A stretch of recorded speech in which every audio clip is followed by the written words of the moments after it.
Coucou Twitch, je suis de retour. Et YouTube, bonjour. Parce qu'on n'a pas le même jour que la VOD précédente, évidemment. On est parti pour la partie, j'avais bien écrit ça, critique, puis react de la semaine. On va parler, on va lire Chainsaw Man, un chapitre. On va parler de deux mangas différents, mais de 7 tomes. On va parler de la seule série que j'ai vue cette semaine. Et on va parler de 5 films que j'ai vus cette semaine. Voilà, un beau programme. On est parti sans plus tarder, parce qu'on a pour un peu de temps. Chainsaw Man, chapitre, non, épisode 121, la théorie du bonheur. Dans le club de Devil Hunter, conseil des élèves. Tiens, ton café. Tu es sûr qu'on peut se servir sans rien demander? Il appartient au Devil Hunter ce café. À mon avis, on ne risque rien, d'autant que techniquement tu es membre du club. Hirofumi Yoshida, le garçon qui a décliné l'offre impromptue, devient mon petit ami. On l'aperçoit souvent avec Denji. Selon la rumeur, bien qu'encore lycéen, il officierait comme Devil Hunter pour le compte de la sécurité publique. Il doit avoir des tonnes de choses à faire, alors pourquoi est-ce qu'il passe du temps à se soucier de moi? Ouais, j'ai du mal à lire, hein. Peut-être que peut-être que ma proposition l'a intrigué et que depuis ce jour-là, je ne quitte plus ses pensées. Qu'est-ce que tu m'as emmené tout à l'heure devant le portail de l'école? Je me disais que c'était plus facile de vivre seul.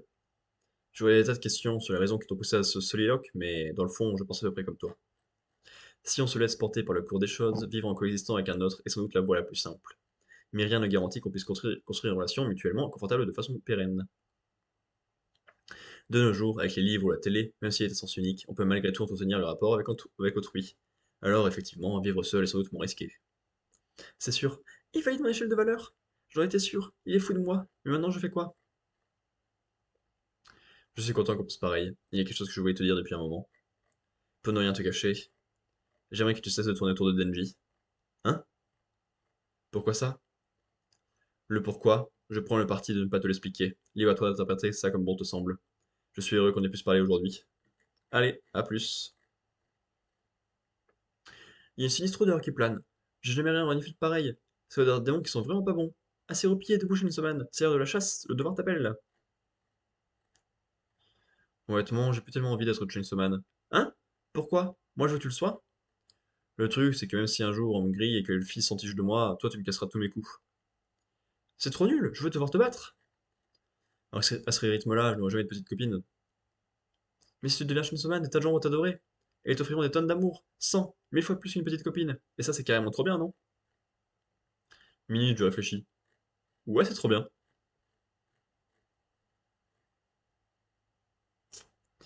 Il me suffit de rien pour que je m'imagine quand même. À force de me faire des films, je me blesse moi-même.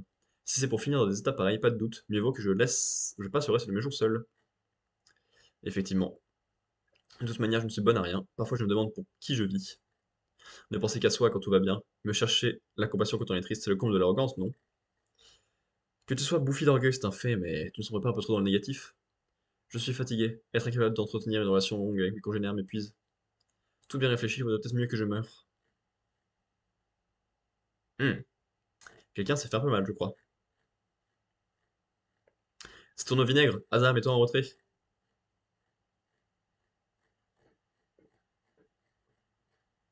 Non, c'est bien, les personnages vivent, ils sont vachement humains, et c'est cool dans un truc où on chasse des démons.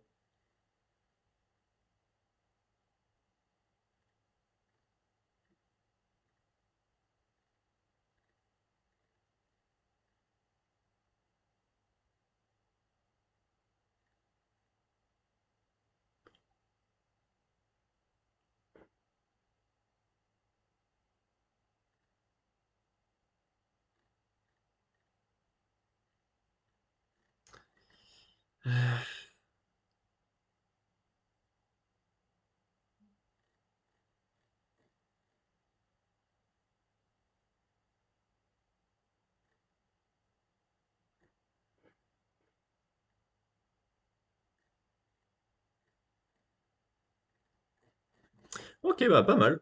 Je suis pas mal dedans là. J'aime bien le fait que ça soit très concentré sur les humains et sur le fait qu'ils soient pas très très en pleine forme pour vivre, tu vois. C'est quelque chose qui est cool. Parce qu'on a Asa qui est coincée dans le fait qu'elle est un peu seule, mais qu'elle se fait des films sur les gens qui l'aiment, alors que pas tant que ça, en fait. T'as Yoshida qui essaie de la contrôler pour qu'elle s'éloigne de Denji. T'as Denji qui a un problème parce qu'il veut plus être Chainsaw Man, parce que ça lui casse ses couilles derrière, mais en fait, bah, il continue quand même parce que ça va lui donner de l'amour. Et t'as cette petite dominatrice avec lui. T'as pas mal de choses, en fait. Et ça se fait plaisir. Et à la fin, ça va lancer un combat. Ça, bon, je suis moins dedans, mais écoute, pourquoi pas? Ensuite, j'ai lu les tomes 20 et 21 de Dreamland, appelés Throne et Bibi, qui sont plutôt très bien. Je suis content qu'on soit enfin débarrassé de cet arc de la Celestia Fest, qui durait seulement depuis 9 volumes. Sur 19, c'est beaucoup. Dans le tome 21, on retrouve un peu le monde réel. Et bon, bah ça, c'était pas une grande perte, parce que vu ce qu'il y a dedans, bon, un peu de jalousie avec Lydia, ok. Un permis, ok. Et en soi, c'est à peu près tout. Donc c'était pas la peine d'y revenir. D'autant plus qu'il y a pas mal de boulot à Dreamland. Nouveau style graphique aussi, effectivement, parce qu'il y a eu un peu de temps entre le tome 19 et 20, je crois. Style graphique qu'il y a dans les tomes remaster 1, 2 et 3, je crois, qui sont déjà sortis. Ça. Quoi d'autre? On a pas mal de choses sur les conséquences de la CSA Fest, et ça fait plaisir. Parce que, évidemment, 9 tomes, avec plein de gens qui meurent, plein de puissances qui montent, ça bouge beaucoup de choses. Du coup, on suit autant le clan des tueurs de dieux que le clan de Attila qui est devenu numéro 1 dans le tome 15. Plein de choses. Donc on suit pas trop les Lucky Stars, si ce n'est du coup dans le monde réel. Mais dans le monde des rêves, là, il y a beaucoup de choses qui se passent. Un très bel hommage au roi Midas et des beaux mouvements de tout le monde. C'est évidemment un peu foutraque que ça fait le tour de tous les personnages qu'on a déjà croisés en mettant en plus leur nouveau rang, donc ce qui fait beaucoup de choses. Mais c'est un beau tour d'horizon qui fait plaisir à voir quand même. Et on sent qu'on se libère de la CCF Fest avec un bel épilogue. Et dans le volume 21, notre petite troupe retourne à Dreamland. Ils se posent la question de qu'est-ce qu'ils font maintenant, parce qu'ils ont certes ouvert Edenia, mais ils n'y sont pas allés. Donc, est-ce qu'on va chercher une nouvelle cloche pour ouvrir Edenia à nouveau? Pourquoi pas? Sauf qu'il y en a un auquel ça plaît pas, parce que ça fait vraiment une sorte de régression. Alors que lui, bah, il veut continuer à monter en puissance pour devenir le rêveur numéro 1. C'est Savane, quoi, ce couverture. C'est pour ça qu'il est aussi important. C'est un volume qui lui est presque entièrement consacré, parce que Saba, on le voit se battre vite fait. Je crois que c'est la fin du volume précédent, pas du tout dans celui-là. C'est vraiment un combat de merde, mais c'est pour justifier qu'il y ait des power-up et des mystères abusés autour de lui. Et ça me fait doucement marrer ça. Parce que là, du coup, on suit Savane avec Bibi. On apprend qui est Bibi, pourquoi et qu'est-ce que c'est que ce truc. Et ça pose beaucoup de questions sur l'objectif de Savane. Et c'est très en contradiction avec le personnage et ça marche très bien du coup. Et justement, après, il a réussi à faire avec cette nouvelle idée qui s'offre à lui, et en comprenant bah, ce qui s'est passé jusque-là, en comprenant la valeur de Bibi. Et en plus de ça, il récupère un nouveau poisson ultra puissant. Donc un volume qui fait le café et qui développe enfin les personnages de Lucky Stars. Ça vaut peut-être le coup, vu que ça fait longtemps que c'était un peu des personnages secondaires derrière la Celestia Fest. Donc pas non plus une énorme claque, mais ça fait plaisir d'être enfin débarrassé d'un arc qui ne me plaisait pas trop, parce qu'il était un poil trop chargé. Oups, je vais spoiler le prochain manga.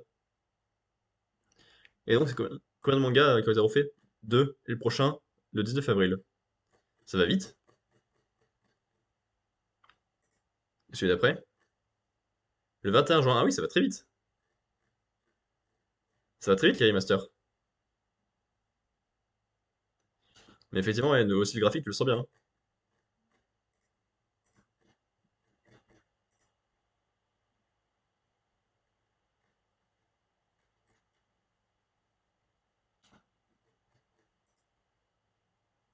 Il est pas beau. On dirait un peu Blanca de Street Fighter d'ailleurs, c'est rigolo. Mais quand même pas beau. Putain, je me souviens pas du tout de qui c'est ça.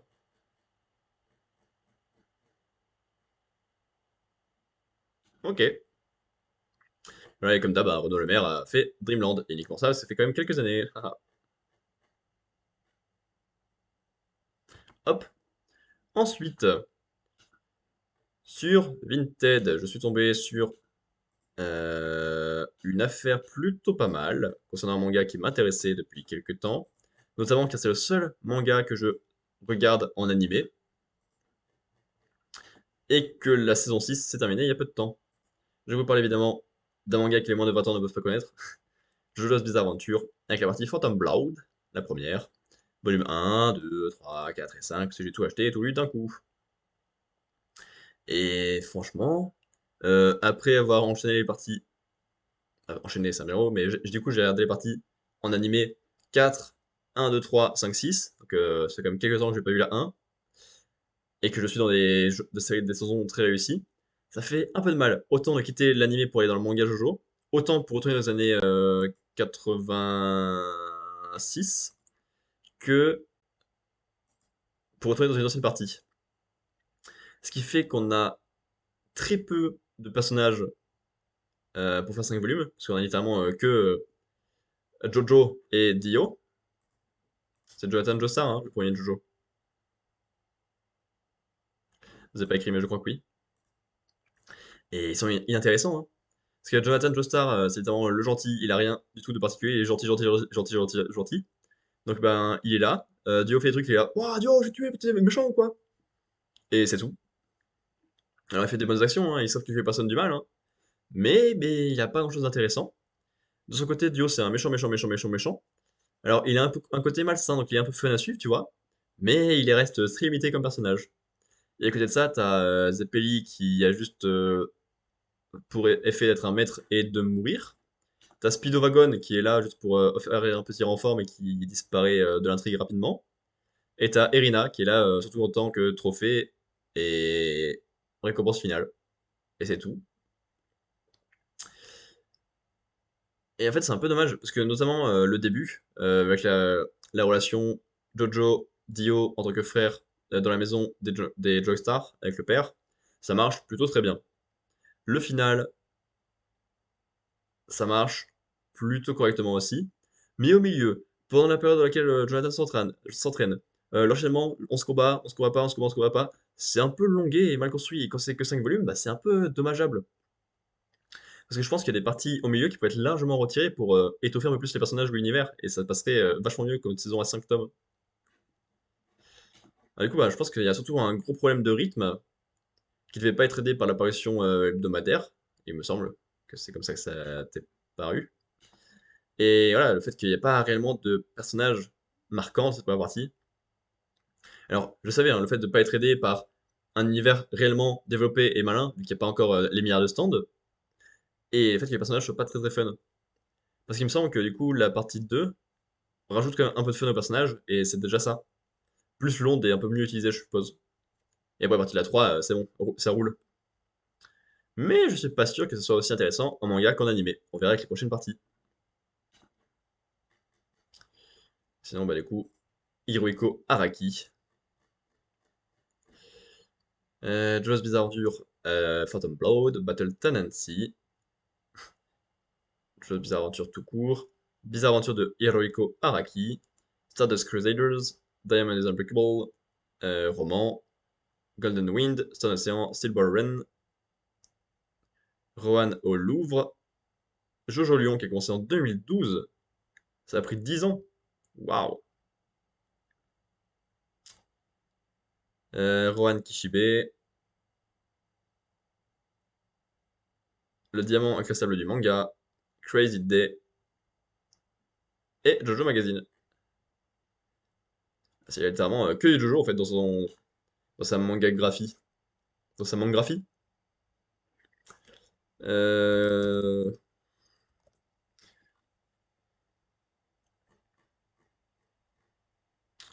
Il sort quand le chapitre 2 de Jojo Lands? La nouvelle saison de Jojo. Jojo.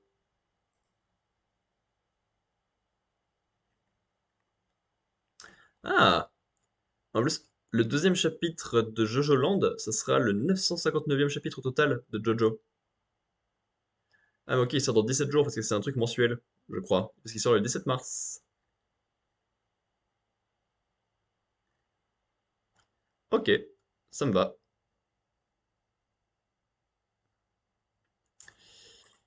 Ensuite, tac, tac, tac, tac, tac, tac. Je prépare tout.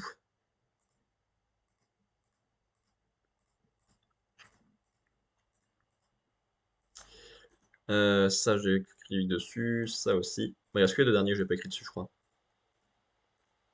Donc je me les garde dans la playlist pour être sûr de prendre mes notes derrière, que j'en aurai besoin pour les bilans de fin d'année. Je mets le casque histoire de pouvoir sortir le son. Paf, je vous active le son, je fais ça, et on est ready. Alors, la série que j'ai regardée cette semaine, c'est... Voilà, ça, c'est fait. Plus que 5.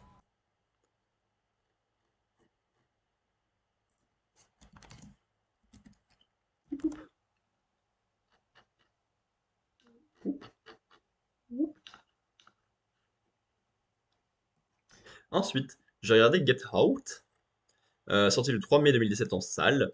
Il dure 1h44, c'est un thriller. Thriller. Couple mixte, Chris et sa petite amie Rose filent le parfait amour. Le moment est donc venu de rencontrer la belle famille Missy et Dean lors d'un week-end sur leur domaine dans le nord de l'État. Chris commence par penser que l'atmosphère tendue est liée à leur différence de couleur de peau, mais très vite, une série d'incidents de plus en plus inquiétants lui permet de découvrir l'inimmaginable. Par Jordan Peele, qui a fait... Ouais, je joue la voix de Bunny dans Toy Story 4, mais c'est super ça. Qui a réalisé Get Out en premier film, puis Us, puis Nope. C'est le premier que je vois.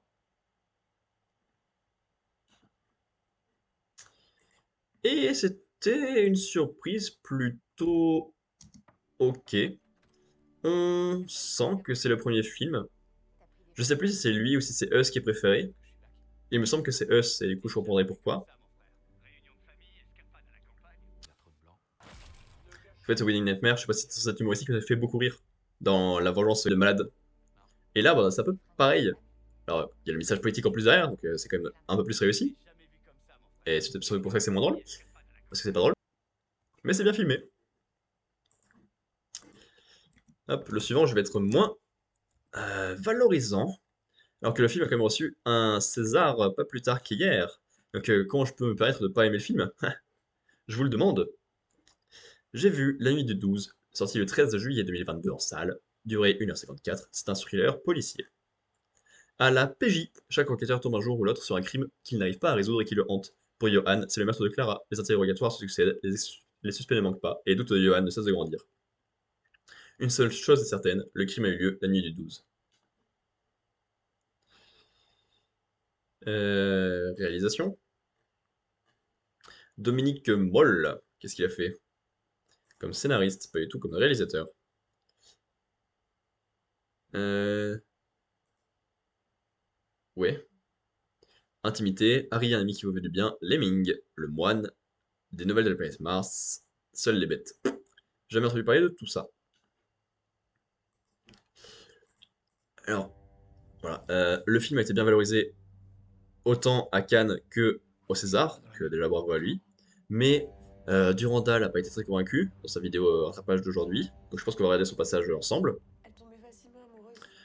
Parce qu'il a dit littéralement ce que je pensais du film. Parce que bah, t'as un thriller. En fait, je me suis rendu compte que les thrillers policiers, c'était pas trop ma came en fait. Parce que j'aime bien quand ça parle de personnages qui ont des grands rêves, quand ça parle de la vie de tous les jours et tout ça. Ça, on verra après. Parce qu'on a pas mal de choses à traiter avec un film qui viendra après. Mais alors, les thrillers où t'as juste une enquête qui n'avance pas, parce qu'il y a plein de suspects pour des raisons très futiles au final, mais qu'il n'y a aucun qui se dévoile plus que ça. Où t'as des policiers qui se développent parce qu'ils ont des problèmes de relation, mais en même temps ils se développent pas parce qu'on les met pas en avant ni rien. Je sais pas où ça veut aller. Alors, certes, hein, ce qui leur arrive et tout, ça va être hyper frustrant à vivre, hein, mais du coup, bah, ça en fait un film frustrant, mais pas pour les bonnes raisons du tout. Alors, c'est le but hein, qu'il soit frustrant, donc ça, c'est réussi. Mais bah, ça fait pas du tout un bon film, je trouve. C'est dommage. Parce que le sujet est hyper important, évidemment. Brûler des femmes, bah, c'est pas très bien. Quel épitaphe de fou ça ferait. Et c'est quand même un sujet plutôt important de comprendre comment un cas comme ça peut être laissé en plan et sans conclusion. Alors que bah, c'est littéralement un meurtre d'une femme juste parce que c'est une femme. Voilà, mais je sais pas, j'ai pas compris ce qui avait de bien, parce que même mon père qui a des goûts très bizarres en cinéma a aimé, donc je sais pas, je sais pas, je sais pas. Alors par contre, faut retrouver la partie évidemment qui m'intéresse. Nanana. Tititititi. Rebonjour tout le monde, re-bienvenue dans ces vidéos de Vu fin que la vidéo fait d'année. 3 heures. Ah là, merci. Et non, c'est vrai que c'est un très très bon film que j'ai vu cette année, Close, donc je vous conseille de le regarder également. Ensuite, oh alors celui-ci.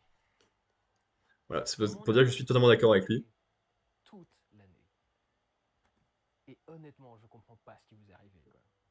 La nuit du 12, qui n'est pas une merde. Parce qu'on va commencer très vite, hein, parce que Oui, vous évidemment, quand voyez je dis avant que que j'aime pas, c'est c'est que j'aime pas, c'est pas que c'est un tout mauvais à fait. film. Ce n'est pas une merde, La nuit du 12. Mais alors ça, c'est un film ambitieux et intéressant dans le cinéma français. J'ai pas compris. J'ai vraiment pas compris. La nuit du 12, c'est une jeune femme se fait brûler vive et donc meurt dans la rue d'un petit village quelconque quelque part, je sais plus où exactement, à côté des montagnes il me semble. Et tout le film en fait c'est l'équipe de police qui va enquêter et essayer de trouver le coupable. Et c'est la quintessence du film français, c'est-à-dire que par exemple c'est nihiliste, il n'y a pas de solution à la fin, on trouve pas le coupable. Je vous le dis tout de suite, hein, parce que après tout c'est un film français, vous devriez déjà savoir comment ça va se terminer un film français avec ce genre de truc. Il n'y a pas de coupable, il n'y aura pas d'élixir, il n'y aura pas de résolution, il n'y aura pas de catharsis. On ne trouvera pas quel est le coupable. C'est du film silencieux qui va te filmer des moments de réalité quotidienne et de trucs dans ce genre-là avec les dialogues entre les différents membres de l'équipe de police, etc., qui sont en train de se parler entre eux. Mais tu comprends même pas ce qu'il essaye de dire parce que le film, par exemple, essaye d'avoir un message assez féministe. Il y a, par exemple, dans la deuxième partie du film, c'est en deuxième partie d'histoire, il y a une nana qui débarque dans le commissariat sur l'enquête et elle va se permettre de faire la remarque à un moment. C'est quand même particulier que les hommes commettent les crimes et que les hommes soient ceux qui enquêtent sur ceux qui ont commis les crimes. Et t'as envie de dire, déjà, je ne découpe pas le monde de cette façon-là, mais c'est particulier d'avoir cette phrase très féministe, du coup, et de faire un film dans lequel on se concentre plus sur les flics, quasiment tous mecs, que sur la victime. Un film qui passe son temps. Là, je me suis permis des explications, je peux pas corriger au montage. Donc, le film veut te faire comprendre qu'on questionne souvent la vertu des victimes à travers le fait qu'elles aient une vie sexuelle active. Mais le film lui donne une dévoration très malsaine ou amorale des hommes mariés, des mecs clairement dangereux, des bad boys. Malgré tout, la nana a genre 5 ex, et si sa meilleure amie ne faisait pas tout un monologue là-dessus, ça me serait même pas venu en tête de la trouver spécialement volage. Du coup, le film semble insister pour dire que c'est une fille facile et ça fait pas très féministe. Et son amie semble idiote, voire mal intentionnée, parce qu'elle regarde des informations essentielles dans ce genre de cas secrètes. Et ses ex potentiellement violents. Et puis alors, c'est la quintessence du. On a un sujet quand même fascinant. Hein. Il y a une femme qui vient de se faire brûler vive. De quoi parlent les personnages? De quoi parle le film? C'est genre. Ah bah écoute, ma femme elle me trompe avec un autre mec, et puis je sais pas si je vais rester avec elle, et puis bah au final on va peut-être se séparer, et puis est-ce que tu peux m'héberger pendant quelques jours, etc. Et tu fais, putain, mais c'est pas possible, ce n'est pas possible, ce n'est pas possible. Même quand on a une histoire intéressante à raconter, on revient dans ces clichés de merde. Car bien sûr, c'est filmé comme un film des frères Dardenne, avec de la caméra à épaule constamment, quasiment jamais de musique, c'est d'un chiant, quoi, c'est d'un chiant. C'est juste voir quelqu'un. Et on trouve des trucs, quoi. Il y a des passages qui sont intéressants. Je crois que c'était intéressant le moment où il interrogeait un de ses ex qui avait créé un rap où il disait qu'il allait la mettre en feu, justement. Oui, ça c'était un peu cool, Et où il disait, ouais, moi je effectivement. le pensais même pas, etc. Et c'est une bonne exploration, justement, des Ouais, rapports parce de que c'est genre bizarre et effectivement de faire voilà, ça. mais. Enfin, sinon, je trouve que c'est. Enfin, je trouve que le film réussit pas ce qu'il essaye de faire et qu'il fait un truc qui est pas très intéressant, quoi. Pourquoi tout le monde s'est mis à parler de La Nuit du 12? C'est le film le plus lambda en termes de cinéma français du monde, quoi. On va faire un film avec des gens dépressifs sur un sujet ultra sombre, avec pas de catharsis à la fin. On va pas se concentrer sur le bon truc. On va faire un film chiant et pas fascinant en lui-même, et qui essaye de filmer le plus possible des silences et des trucs dans ce genre-là. Enfin, c'est exactement ce que fait le cinéma français habituellement, quoi. Et c'est typiquement, c'est le genre de film qu'on m'a sorti quand quand j'ai dit que le cinéma français n'était pas ambitieux. Qu'est-ce qui est ambitieux dans La Nuit du 12? Ambitieux, ça veut dire que Vous voyez c'est une pas femme? habituel. Hein. Parce que il y a des gens qui me répondent que l'ambition dans le cinéma français, c'est de te faire ressentir des sentiments, de te faire ressentir machin. Je fais, mais les gars, c'est du cinéma ce que vous me décrivez là. Vous avez l'ambition de faire un film. D'accord, c'est bien. Et ensuite, pour des gens, l'ambition, c'est ça. L'ambition, c'est de faire un truc un peu artistique, un peu machin. Tu fais, mais les gars, c'est ce qu'on fait tout le temps. Donc c'est pas de l'ambition par définition. Si c'est le truc qu'on fait tout le temps, c'est pas ambitieux. Par définition, l'ambition, c'est pas habituel. Et j'ai envie de dire, plus encore, c'est démesuré, gigantesque, gargantuesque. Généralement, ça coûte cher, etc. C'est tout ce que tu sous-entends quand t'as ambitieux. Pas, on a fait le film français auteur classique, quoi. Un peu la même chose d'ailleurs pour le film d'après qui s'appelle Les 5 Diables. C'est. En plus, c'est une histoire compliquée à rajouter. C'est la. Alors stop, je veux juste voir du coup si ça apparaît ailleurs. Et ça n'a pas l'air, hein. Ok. Voilà, bah, du coup, il a trop raison en fait. Il a dit totalement ce que je pensais du film. Il a... Non, je connais pas tout le temps tout raison sur ses films ou sur ce qu'il dit, mais. Enfin, on va terminer avec une trilogie qui nous suit donc depuis 3 semaines. Que c'est rigolo, j'ai regardé le 1, du coup, j'en ai parlé il y a 2 épisodes de ça. Le 2, la semaine dernière. Et le 3, cette semaine. Vous l'avez peut-être deviné. Merde, attendez.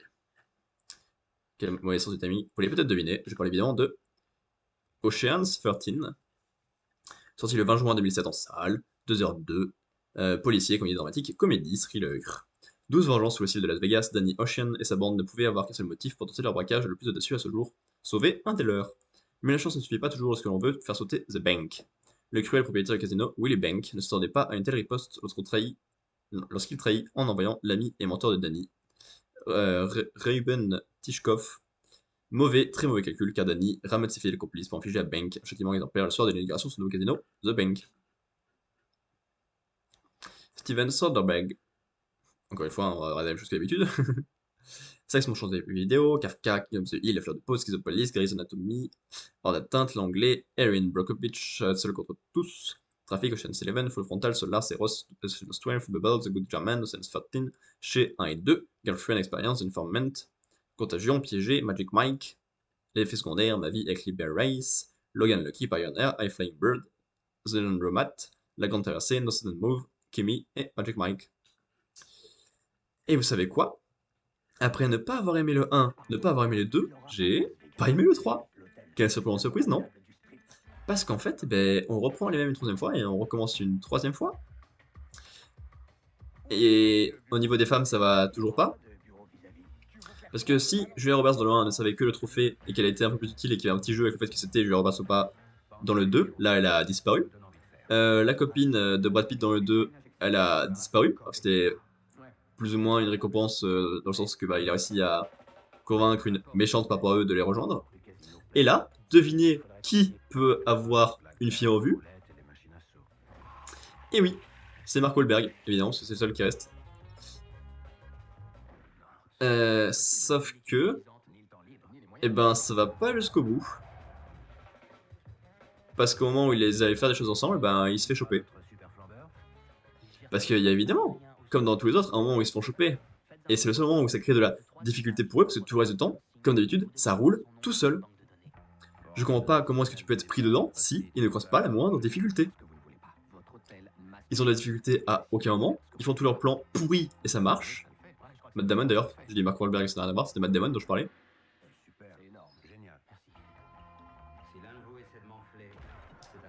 Donc j'aime bien au début qu'ils font juste n'importe quoi dans le casino, dans la banque, là, dans l'hôtel, juste pour faire fuir certaines personnes. Ça marche plutôt bien, c'est plutôt sympathique à voir. C'est que c'est pas trop un canard et c'est pas difficile pour eux, tu vois, mais ça marche. J'aime bien le fait qu'il y a le méchant du 1 qui était toujours méchant dans le 2 qui les aide cette fois-ci, parce qu'il veut se venger d'un ennemi commun. Ça marche plutôt bien. Mais alors le reste, qu'est-ce que c'est chiant. Il y a pas de casse. Il y a Vincent Cassel qui est là, mais qui sert à rien. T'as du coup l'ancien méchant qui est là. Au moins il est gentil un petit peu. Bon, il est pas très utile, mais il est là. T'as toujours le problème des femmes. T'as le fait qu'il n'y ait pas réellement de suspense, parce qu'il n'y a pas de difficulté. C'est ça qui se font choper encore une fois, plus ou moins exprès, et c'est tout. Je comprends pas cette saga. Et ça m'a fait rire, j'ai vu un article récemment qui disait que Vincent Cassel avait un avis approbable sur la saga qui était oh, elle est pas pour moi. Et donc j'ai fait un super tweet qui est en quoi cet avis-là est un avis improbable sur cette saga. Parce que comment tu peux en avoir quelque chose à foutre et que ce soit pour toi? Je comprends pas. Et d'autant plus que j'ai réfléchi en regardant la vidéo rattrapage de Durandal qui parlait à un moment des Bad Guys. Et Bad Guys, j'adore. Parce que ça parle de casse, mais ça fait à travers des personnages intéressants. Parce qu'il y en a un qui veut plus être méchant par exemple. Et ça crée plein de choses. Genre des conflits dans l'équipe, par exemple. Déjà, rien que ça, c'est pas mal. Donc je me retrouve pas dans ces films. Je pense qu'on va changer l'ordre. Parce que y en a un que j'ai vu ce matin et l'autre que j'ai vu hier soir. Mais on va séparer. On va profiter du fait qu'il y en a un qui c'était au cinéma et l'autre c'était à la maison pour séparer dans l'ordre que je préfère.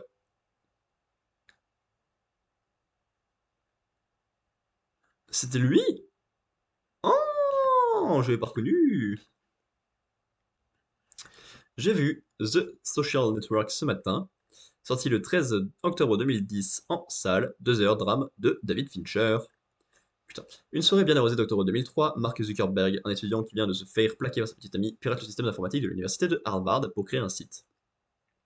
Une base de données de toutes les filles du campus. Il affiche côte à côte deux photos et demande à l'utilisateur de voter pour la plus canon. Il baptise le site FaceMash.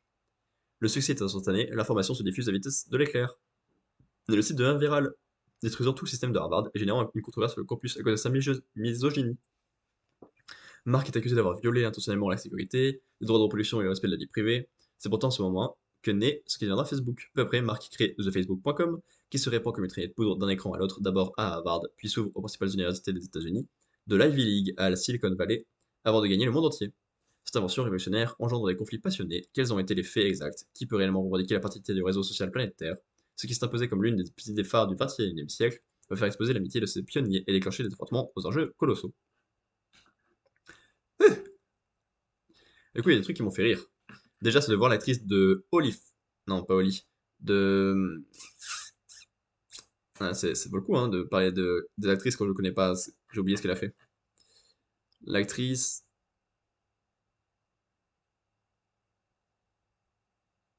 Pas lui. Du coup, c'est pas du tout la personne que je cherche. Ah, ça. Rashida Jones. Elle a joué dans The Office, évidemment, mais elle a joué. Elle a joué. Karen, bien sûr. Dans 26 épisodes. Ensuite, truc rigolo. Il y a Jesse Eisenberg. Sa VF officielle, c'est Donald Renew. Et il y a également Andrew Garfield. Sa VF officielle, c'est Donald Renew. Donc c'était compliqué de faire jouer deux acteurs qui se parlent beaucoup par le même comédien de doublage. Du coup, bah, Renew va sur le personnage principal et c'est Julien Boinic qui a récupéré Andrew Garfield et s'est perturbé de ne pas avoir sa voix habituelle. Et le truc que je n'ai pas reconnu, c'est que Justin Timberlake joue un des personnages. J'avais vu le personnage évidemment, mais je n'avais pas reconnu que c'était lui qui jouait. Filmographie de David Fincher. Alien 3 que j'ai pas vu, Seven que j'ai vu et qui était évidemment très très bien. The Game pas vu, Fight Club pas vu, Panic Room pas vu, Zodiac pas vu, L'étrange histoire de Benjamin Button que j'ai vu à moitié.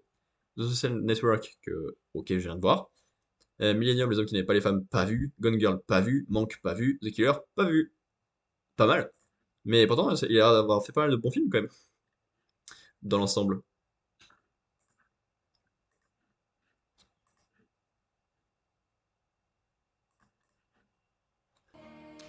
Et dernière critique, ça fait 2 fois que je dis que je vais dire des choses dessus.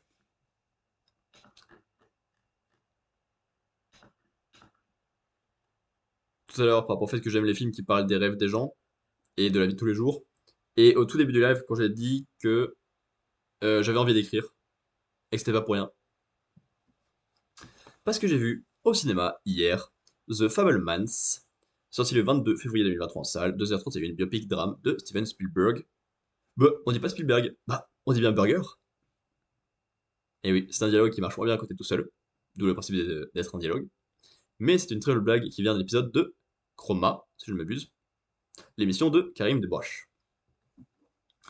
Portrait profondément intime d'une enfance américaine du XXe siècle, The Fabelmans de Steven Spielberg nous plonge dans l'histoire familiale du cinéaste qui a façonné sa vie personnelle et professionnelle. À partir du récit initiatique d'un jeune héros solitaire qui aspire à réaliser ses rêves, le film explore les relations amoureuses, l'ambition artistique, le sacrifice et les moments de lucidité, qui lui permettent d'avoir un regard sincère et tendre sur nous-mêmes et nos parents. Passionné de cinéma, Sammy Fabelman passe son temps à filmer sa famille. S'il est encouragé de voir par sa mère Mitzi, dotée d'un tempérament artistique, son père Burt, scientifique accompli, considère que sa passion est surtout un passe-temps. Au fil des années, Sammy, à force de pointer sa caméra sur ses parents et sa sœur, est devenu le documentariste de l'histoire familiale. Il réalise même des petits films amateurs, de plus en plus sophistiqués, interprétés par ses amis et ses sœurs.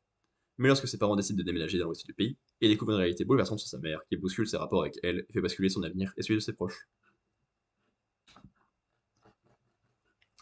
Déjà, mon premier grand plaisir, c'était de voir Paul Dano en tant que père de famille dans ce film. Quand j'ai découvert il y a 2 ou 3 semaines dans Little Miss Sunshine en tant qu'adolescent de la famille. Et je suis trop content de le retrouver, maintenant que c'est devenu un acteur qui compte beaucoup pour moi parce qu'il était trop cool dans son rôle dans Les Ennemis Sunshine. Je suis trop content de l'avoir retrouvé là. Parce qu'il y a aussi à me toucher à nouveau. Pas que lui, tout le film en soi. Spielberg, il a fait Firelight, pas vu, Duel, Sugarland Express, Les Dents de la Mer, j'ai vu des petits bouts. Au cours du troisième type, 1941, Les Autres de l'Arche perdue, j'ai vu. Et je m'en souviens pas tant que ça. E.T. Extraterrestre, j'ai vu, et bon, je m'en souviens pas tant que ça. Quatrième dimension, Indiana Jones 2, ouais, j'ai vu. Pas tant de souvenirs que ça. La couleur pourpre, Empire de Soleil, Indiana Jones et la dernière croisade, j'ai vu. Always, pas vu. Hook, pas vu. Jurassic Park, oh, ok. Les The Schindler, pas vu. Monde perdu, ok. Amistad, pas vu. Soldat, pas vu. Aïe, AI, pas vu. Military Report, pas vu. Atmos, si tu peux, pas vu. Terminal, pas vu. La Guerre des Mondes, pas vu. Munich, pas vu. Indiana Jones et le Royaume Cristal, vu, mais ok. Surtout le Tintin, Secret de la Licorne, vu, et ouais, je prends. Cheval de guerre, pardon, pas vu. Lincoln, pas vu. Le Pont des Espions, pas vu. Le Bon Gros Géant, pas vu. Pentagon Papers, pas vu. Ready Player One, vu, et ouais, très bien. West Side Story, vu, et ah. Et The Fabelmans, vu, et c'est fabuleux. Donc ça n'a aucun sens. J'ai pas vu beaucoup. J'ai vu tous les Indiana Jones et bof, je m'en fiche. J'ai vu tous ces Jurassic Park et bof, je m'en fiche. J'ai vu son E.T. et ok, on n'a pas tant de souvenirs que ça. Et récemment, j'en ai un que j'ai aimé de manière suffisante, un que j'ai pas aimé et un que j'ai adoré. Ça n'a aucun sens. Parce que, alors je réagis peut-être, ça me parle du fait d'être perdu entre deux mondes qui m'intéressent, mais un que j'aimerais plus choisir et valider en ce moment. Je, je suis très touché.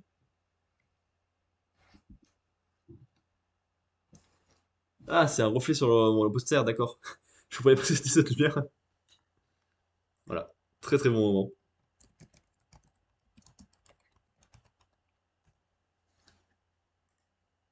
Alors, on va voir si on peut react à des trucs intéressants.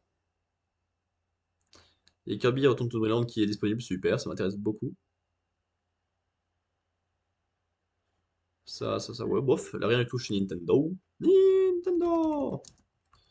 Et au niveau bande-annonce de film, est-ce qu'on a des trucs intéressants? Il y a 7 jours, John Wick avec les nouvelles balancons, on s'en fout. Je pensais très mal les mots. The Last of Us. The Killer, We Have a Ghost. L'étrangère de Boston, non plus. L'exorcisme du Vatican, non plus. Ah, ça joue bien, ça m'intrigue. Et ça sera tout, je crois, hein. Ah, ça m'intrigue, ça m'agrand, mais je veux juste voir à quoi ça ressemble. Parce que le reste. Attends, tiens, je vous le montre. The Killer, Mission Save the Girl, ça a pas l'air particulièrement intéressant. We Have a Ghost. Bon, c'est un vieux film Netflix, merci, hein. L'étrangère de Boston sur Disney+. L'exorcisme du Vatican, c'est un truc d'horreur, j'ai l'impression, et bof. La petite sirène, je l'ai mis. Dijon, constamment, je l'ai mis. R, on a déjà regardé, et du coup, c'est une plateforme en plus. En plus, on a déjà vu une bande-annonce il y a très peu de temps. C'était quand?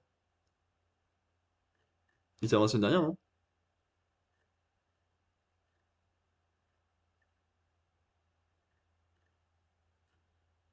C'était la semaine dernière, c'était un trailer. Ah, c'est pour ça. Ah, c'est une bonne annonce. Moi, je m'en fiche, ça change pas grand-chose. Mission Cannon R. Et Donjons et Dragons. Voilà, c'est tout ce qu'on a à faire. La petite sirène, juste voir à quoi ça ressemble, mais. Aïe. Je suis évidemment pas emballé par le projet parce que bon, les remakes live de Disney, bon, merci à tous. Mais la petite sirène noire, ok, moi, ça me va ça. C'est pas pour ça que j'ai pas envie de le voir le film.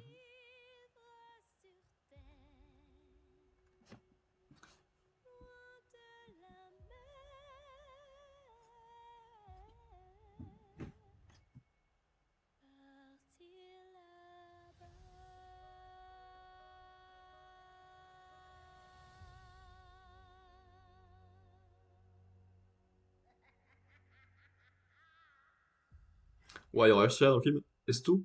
C'est juste ça la bande-annonce? Ah non, merci, vous m'avez fait peur.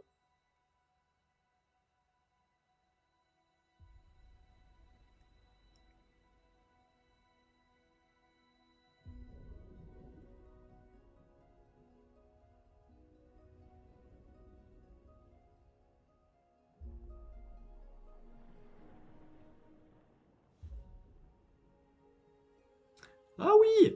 J'avais oublié dans les nouveautés de la semaine aussi, j'ai créé le programme sur Twitch.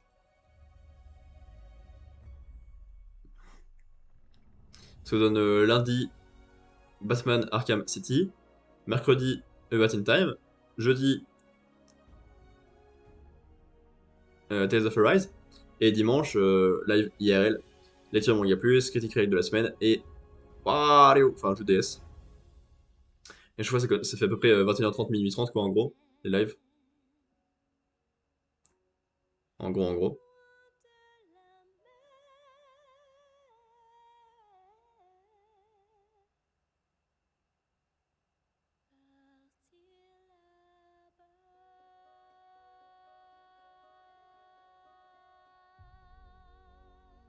Et là super, du coup je peux rien dire sur le film parce qu'on voit rien en fait.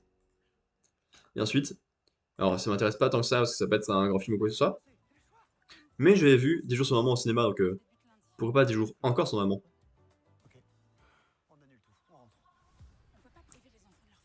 Ouah, c'est le même truc qu'avant mais en vacances, pas être en vacances. C'est fou ça.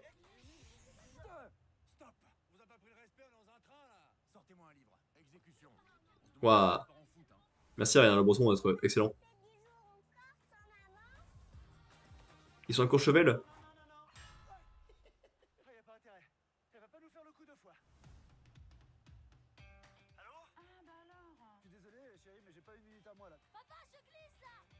J'ai envie d'aller aux toilettes. Papa, Archie me traite de bébé. Papa, toujours pas. Attends. Vous êtes peut-être faire un petit peu de hors-piste. Vous avez un bon niveau? Je me débrouille, oui. Eh bah décidément le ski c'est pas ton truc hein. Essaye la motoneige, c'est plus facile. J'ai bien cru que je t'avais perdu dans la forêt. Oh pas du tout, tu rigoles. Tu connaissais un raccourci? Bien sûr. Tu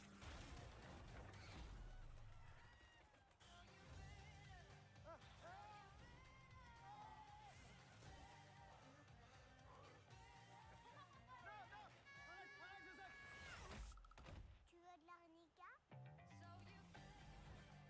J'en ai marre hein. Vous avez vu que dans quel pétrin vous me mettez? Va faire ton pipi, mon vas-y. Et merde. Kiki. Mais c'est super. Ça va être exactement le même film qu'avant, avec un milliard de blagues de neige qui glisse en plus, donc c'est pas une bonne nouvelle. Et je suppose que le personnage va apprendre la même leçon que dans le premier film, forcément. Ah, merci. Ça valait grave le coup de regarder ça, je pense. C'est faux. J'ai menti. Je regarde vite fait, c'est pas des trucs intéressants à react sur les deux pages YouTube principales, mais évidemment ce sera non, comme d'habitude.